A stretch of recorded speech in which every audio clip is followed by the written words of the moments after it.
Number 1 PDF drive. మీకు చదవాలని ఉంది కానీ మీ దగ్గర బుక్స్ లేవనుకో, పీడిఎఫ్ డ్రైవ్లో మీరు ఫ్రీగా బుక్స్ డౌన్లోడ్ చేసుకొని మీకు ఇష్టం వచ్చిన బుక్ చదువుకోవచ్చు అనమాట.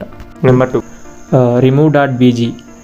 ఎప్పుడైనా మనకి ఏదైనా ఇమేజ్కి బ్యాక్గ్రౌండ్ రిమూవ్ చేయాలన్నా, రిమూవ్ చేసి వేరే బ్యాక్గ్రౌండ్ పెట్టాలన్నా, ఫర్ సపోజ్ మన ఫోటో ఎక్కడైనా తీసుకుంటాం, దానికి బ్యాక్గ్రౌండ్ తీసేసి ఏదైనా అప్పటికప్పుడు ఫాస్ట్ ఫోటో కావాలన్నా కూడా మనం remove.bg ఈ వెబ్సైట్ ద్వారా మనం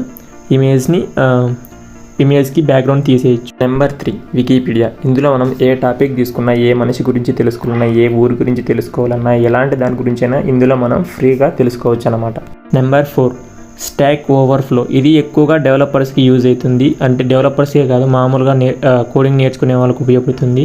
ఏదైనా మనకు కావాల్సింది టెక్స్ట్ ఇచ్చేసి మనం సెర్చ్ చేసామనుకో, మనకు దానికి సంబంధించిన రిజల్ట్ అనేది ఇచ్చేస్తుంది అన్నమాట. Number 5 W3 Schools. ఇందులో మనము నెంబర్ ఆఫ్ ప్రోగ్రామింగ్ లాంగ్వేజెస్ నేర్చుకున్నాం. For suppose Java, Python, C++,